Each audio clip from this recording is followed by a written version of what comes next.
مسئلہ رفع سبابہ تشہد میں انگلی کا اٹھانا رسول اللہ صلی اللہ علیہ وسلم کی بڑی بابرکت اور عظمت والی سنت ہے۔ اس کا ثبوت سنت رسول صلی اللہ علیہ وسلم سے ملاحظہ فرمائیں۔ حضرت ابن عمر رضی اللہ عنہ روایت کرتے ہیں کہ رسول اللہ صلی اللہ علیہ وسلم جب نماز کے قعدہ میں بیٹھتے تو اپنے دونوں ہاتھ اپنے دونوں گھٹنوں پر رکھتے اور اپنی داہنی انگلی جو انگوٹھے کے نزدیک ہے اٹھا لیتے، پس اس کے ساتھ دعا مانگتے۔ حضرت عبداللہ بن زبیر رضی اللہ عنہ روایت کرتے ہیں کہ رسول اللہ صلی اللہ علیہ وسلم جب نماز میں تشہد پڑھنے بیٹھتے تو اپنا دایاں ہاتھ دائیں اور بایاں ہاتھ بائیں اور ران پر رکھتے اور شہادت کی انگلی کے ساتھ اشارہ کرتے اور اپنا انگوٹھا اپنی درمیانی انگلی پر رکھتے۔ نبی صلی اللہ علیہ وسلم دائیں ہاتھ کی تمام انگلیوں کو بند کر لیتے، انگوٹھے کے ساتھ والی انگلی کو قبلہ رخ کر کے اس کے ساتھ اشارہ کرتے۔ حضرت وائل بن حجر رضی اللہ عنہ روایت کرتے ہیں کہ رسول اللہ صلی اللہ علیہ وسلم دوسرے سجدے سے اٹھ کر قعدہ میں بیٹھے دو انگلیوں کو بند کیا، انگوٹھے اور درمیان کی بڑی انگلی سے حلقہ بنایا اور انگشت شہادت کلمے کی انگلی سے اشارہ کیا۔ حضرت وائل بن حجر رضی اللہ عنہ فرماتے ہیں کہ رسول اللہ صلی اللہ علیہ وسلم نے انگلی اٹھائی اور اسے ہلاتے تھے۔ صرف لا الہ الا اللہ کہنے پر انگلی اٹھانا اور کہنے کے بعد رکھ دینا کسی روایت سے ثابت نہیں ہے۔ تشہد میں شہادت کی انگلی میں تھوڑا سا خم ہونا چاہیے۔ قاعدہ تشہد سے تیسری رکعت کے لیے کھڑے ہوں تو اللہ اکبر کہتے ہوئے اٹھیں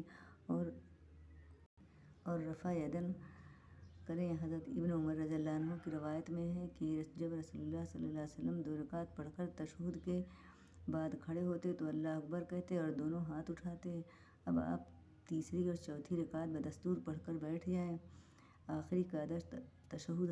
اس آخری قعدے میں رسول اللہ صلی اللہ علیہ وسلم یوں بیٹھتے تھے جیسا کہ حضرت ابو حمید سعدی رضی اللہ بیان کرتے ہیں کہ جب دو سجدہ آتا جس کے بعد سلام ہے، یعنی جب آخری رکعت کا دوسرا سجدہ کر کے فارغ ہوتے اور تشہد وغیرہ کے لیے بیٹھتے تو اپنا بایاں پاؤں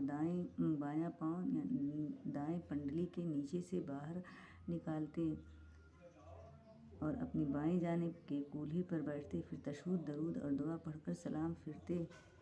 بائیں جانب کولہے پر بیٹھنا تورک کہلاتا ہے۔ یہ سنت ہے۔ ہر مسلمان کو آخری قعدے میں تورک ضرور کرنا چاہیے۔ کتنے افسوس کی بات ہے کہ ہماری عورتیں تو آخری تشہد میں تورک کریں اور مرد اس سنت رسول صلی اللہ علیہ وسلم سے محروم رہیں۔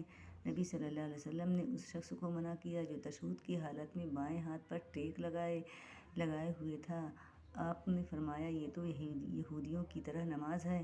جب آپ اس قعدے میں بیٹھیں تو پہلے اتحیات پڑھیں جس طرح دوسری رکعت پڑھ کر آپ نے قعدے میں پڑھی تھی، اور رفع سبابہ بھی بدستور کریں۔ اتحیات ختم کر کے مندرجہ ذیل درود شریف پڑھیں۔ اللہم صلی علی محمد وعلی آل محمد کما صلیت علی ابراہیم وعلی آل ابراہیم انک حمید مجید۔ اللہم بارک علی محمد وعلی آل محمد کما بارکت علی ابراہیم وعلی آل ابراہیم انک حمید مجید۔ یا الہی، رحمت فرما محمد صلی اللہ علیہ وسلم اور آل محمد پر جس طرح تو نے رحمت فرمائی ابراہیم علیہ السلام اور آل ابراہیم پر، بے شک تو تعریف والا اور بزرگی والا ہے۔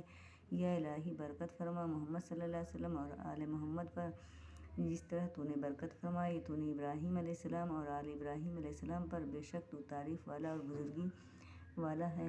یہ درود بھی پڑھ سکتے ہیں۔ اللہم صلی علی محمد وعلی ازواجہ وذریتہ کما صلیت علی آل ابراہیم وبارک علی محمد وعلی ازواجہ وذریتہ کما بارکت علی آل ابراہیم انک حمید مجید۔ اے اللہ، محمد صلی اللہ علیہ وسلم، ان کی بیوی اور ان کی اولاد پر رحمت فرما جیسا کہ تو نے آل ابراہیم پر رحمت فرمائی، اور محمد صلی اللہ علیہ وسلم ان کی بیوی اور ان کی اولاد پر برکت فرما جیسا کہ تو نے آل ابراہیم پر برکت فرمائی، بے شک تو تعریف والا اور بزرگی والا ہے۔ نوٹ: کسی بھی صحیح روایت میں درود شریف میں سیدنا یا مولانا کا لفظ موجود نہیں ہے۔ رسول اللہ صلی اللہ علیہ وسلم نے صحابہ رضی اللہ عنہم کو جو درود سکھایا تھا، جب اس میں یہ الفاظ نہیں ہیں تو ہمیں بھی اضافہ نہیں کرنا چاہیے۔ حافظ ابن حجر رحمہ اللہ فرماتے ہیں کہ جو الفاظ رسول اللہ صلی اللہ علیہ وسلم سے منقول ہیں ان کی پیروی راجح ہے۔ امام نووی رحمۃ اللہ علیہ فرماتے ہیں کہ درود کا مسنون طریقہ یہ ہے کہ اللہم صلی علی محمد وعلی آل محمد کے الفاظ کے ساتھ درود بھیجا جائے جو سیدنا کے لفظ سے خالی ہو۔